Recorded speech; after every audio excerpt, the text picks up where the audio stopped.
Padre, del Hijo y del Espíritu Santo. Gracias a todos por estar aquí, gracias por venir. Antes de comenzar a hablar de lo que iba a hablar, yo mientras estábamos cantando estaba pensando en la canción. Yo pienso que eso fue providencial porque esa canción tiene un montón que ver con el tema. Pero nosotros estamos cantando sobre la sangre de Jesús.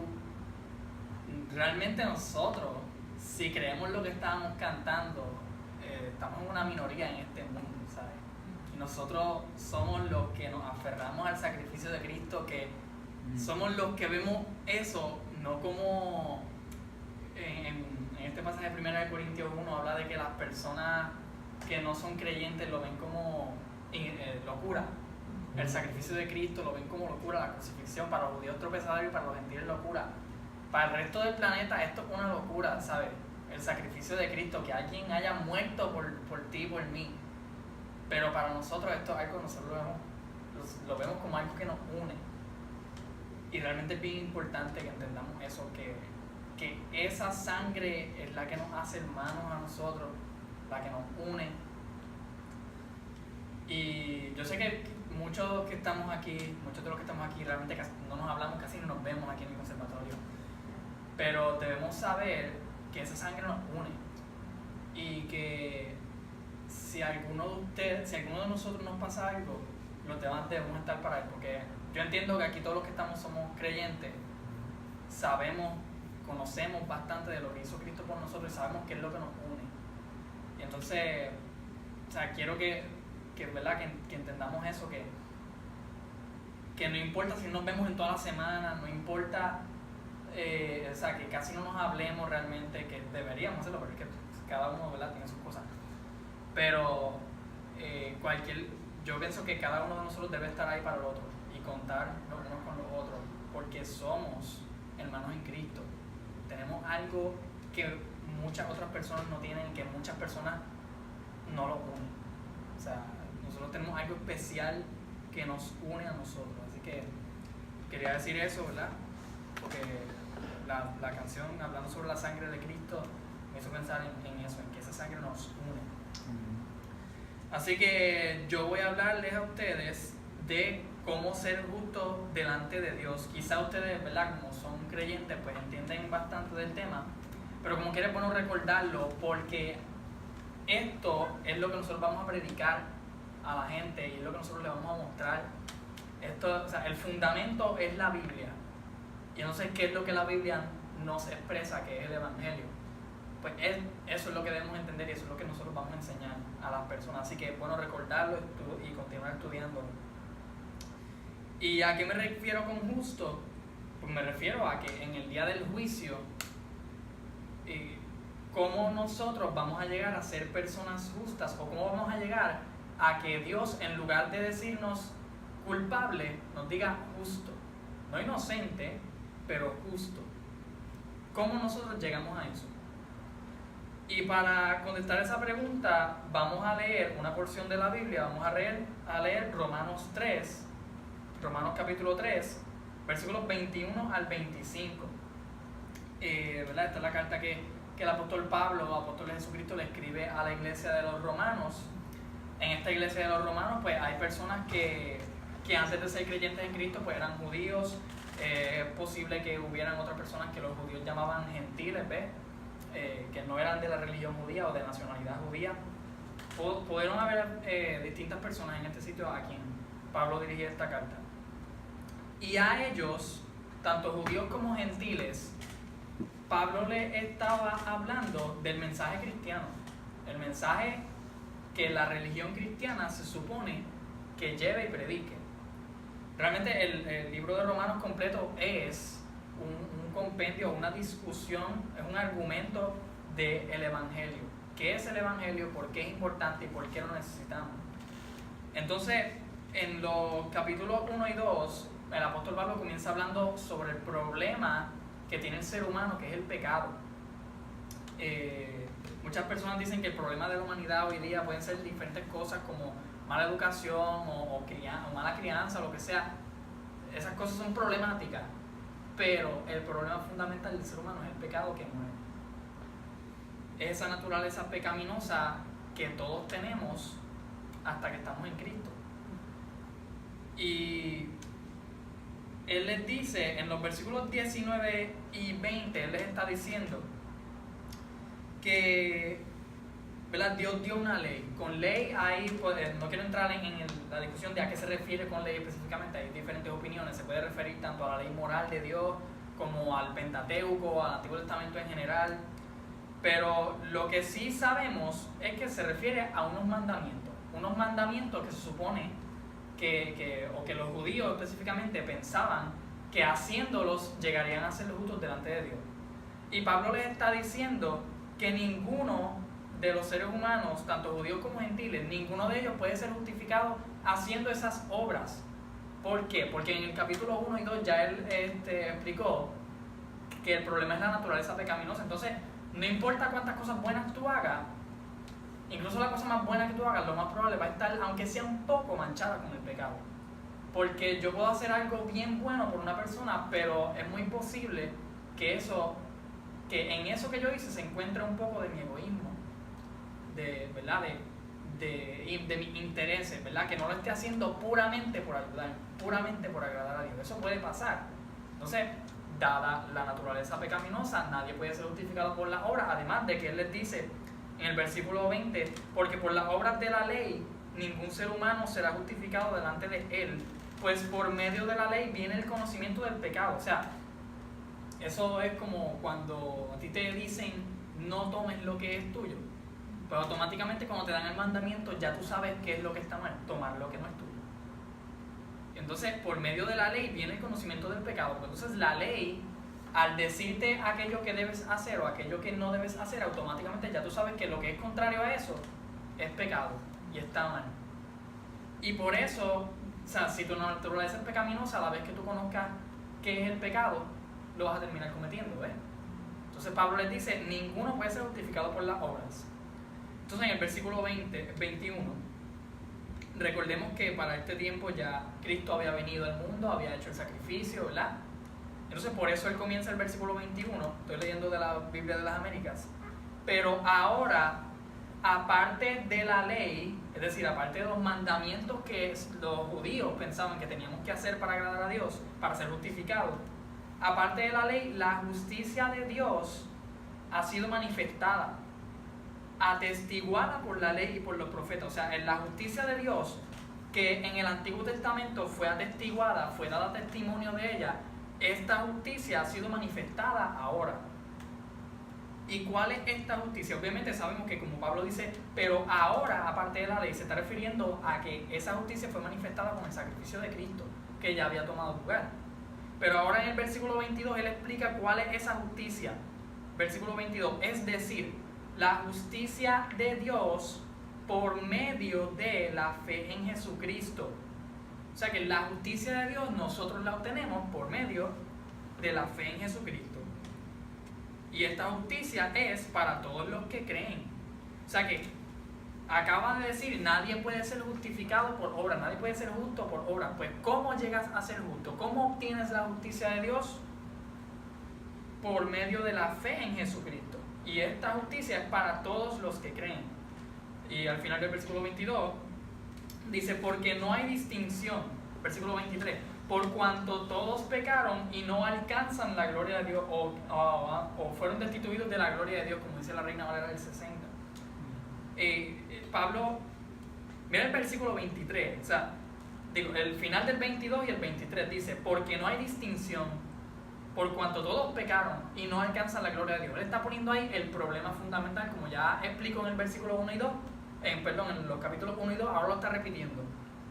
No hay distinción por cuanto todos pecaron y están destituidos de la gloria de Dios o no alcanzan la gloria de Dios. Ese es el problema. El pecado, nuestra naturaleza pecaminosa y el pecado que hemos cometido es el problema y es lo que nos impide alcanzar la gloria de Dios. Entonces, como el pecado nos lo impide, él dice, no hay distinción, por cuanto todos pecaron y no alcanzan la gloria de Dios, versículo 24, siendo justificados, es decir, siendo hechos justos gratuitamente por su gracia. O sea que no es por obra, es gratuito. es que no puede ser por obra, porque tu pecado impide que esas obras sean suficientes para ser justificado. O sea que, siendo justificado gratuitamente por su gracia, por medio de la redención que es en Cristo Jesús, y en el versículo 25 ahora le explica un poco mejor a qué se refiere con redención en Cristo Jesús, y dice, por la redención que es en Cristo Jesús, versículo 25, a quien Dios exhibió públicamente como propiciación. Sabemos cuándo fue que Dios el Padre exhibió a Dios el Hijo, a Jesucristo, fue en la cruz. Ahí fue que lo exhibió públicamente. Pero mira qué dice aquí, que lo exhibió públicamente como propiciación. ¿Alguno de ustedes sabe lo que significa propiciación? Propiciación significa, propiciación, un sacrificio propiciatorio es un sacrificio que apacigua la ira de Dios. Porque quizás esto no lo escuchamos mucho, pero Dios tiene ira. La ira de Dios es algo real. Y, por ejemplo, cada vez que nosotros nos rebelamos contra Dios y cometemos pecado, Dios se molesta. La ira de Dios es real. Y por ejemplo, como nos dice el capítulo 1, versículo 18, mira cuán real es la ira de Dios. Dice, porque la ira de Dios se revela desde el cielo contra toda impiedad e injusticia de los hombres que con injusticia restringen la verdad. O sea, la ira de Dios es real y se revela en presente, se está revelando ahora mismo. Y entonces, esa ira de Dios, quizás muchos saben que en Romanos 6, el versículo 23 creo que es, dice que la paga del pecado es muerte, ¿verdad? Nuestro pecado se supone que nosotros lo paguemos con muerte, porque si nos rebelamos contra aquel que es vida, hay que dar la vida de nosotros para pagar, no puede ser más nada. Pero ¿qué pasa? Nosotros no podíamos dar nuestra vida y salir vivos de él. El único que podía dar su vida y luego resucitar era Cristo. Así que Dios puso a Cristo como propiciación, como un sacrificio que apaciguaba su ira, porque tomó el pecado de nosotros. El precio de ese pecado lo pagó Cristo con su muerte, derramando su sangre, dando su vida. Por eso es que es propiciación, eso significa propiciación. Cuando un sacrificio propiciatorio es porque toma el pecado de aquel que lo está ofreciendo o de aquellas personas por las que se está ofreciendo, y el precio de ese pecado es pagado con ese sacrificio, y entonces la ira de Dios es apaciguada. Eso es lo que significa propiciación. O sea que el texto nos está diciendo que es a través de la fe en aquel a quien Dios puso como propiciación por nuestros pecados que somos salvos. Vamos a leer de nuevo desde el versículo 22, el final, hasta esa parte del versículo 25. Porque no hay distinción, por cuanto todos pecaron y no alcanzan la gloria de Dios. Ese es el problema. Ahora, siendo justificados gratuitamente por su gracia, o sea que tenemos un problema que no podemos resolver por nuestro pecado, pero la solución es la gracia de Dios, que viene por medio de la redención que es en Cristo Jesús, a quien Dios exhibió públicamente como propiciación por su sangre.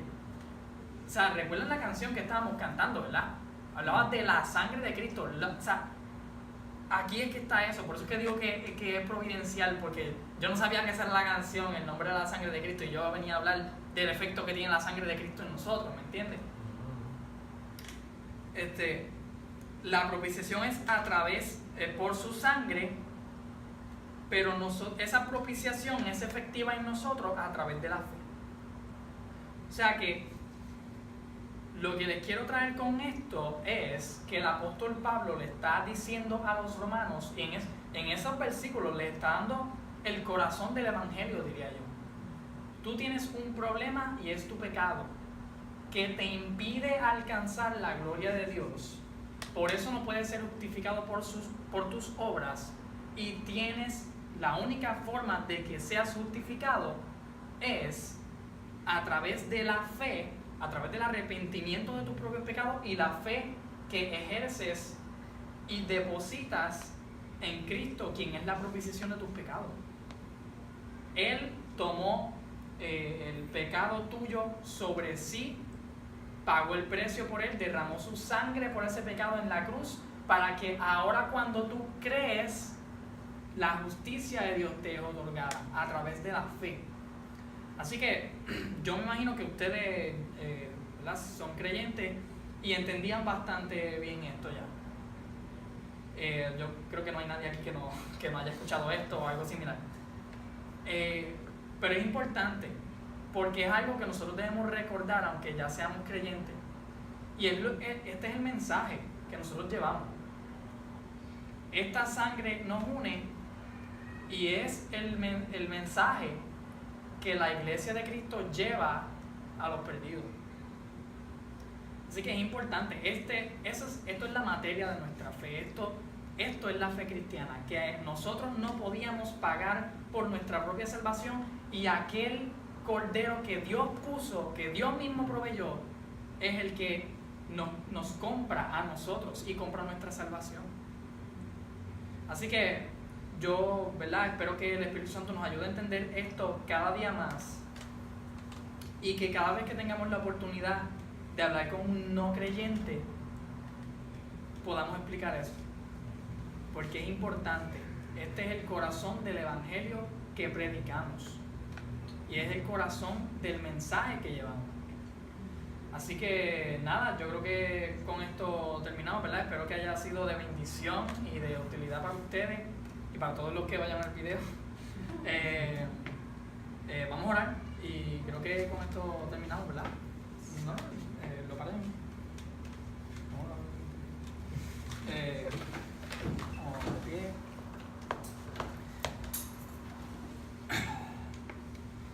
Gracias, Padre, por permitirnos estudiar tu palabra, por permitirnos que tu palabra esté en nuestros oídos, Señor, que nuestros oídos hayan escuchado aquellas palabras que han sido inspiradas por ti. Padre, te damos gracias porque nos has permitido a nosotros, personas inmerecedoras de tu gracia, comprender el corazón y el mensaje del Evangelio. Y has permitido que el Evangelio sea efectivo en nuestra vida. Señor, nos has permitido que lo vivamos y nos has permitido experimentar que sin tu gracia no hacemos ni somos nada. Que todo lo que tenemos es por tu gracia, incluso nuestro eterno destino es por tu gracia. Te damos gracias, Padre, porque aquí tu iglesia, Señor, tu pueblo, tus santos, tus escogidos, Señor, aquel pueblo por quien has dado la vida, entiende este mensaje y puede salir a predicarlo a las calles, Señor. Predicarlo a toda aquella persona que no haya comprendido este mensaje todavía y esté en necesidad de escucharlo, Señor.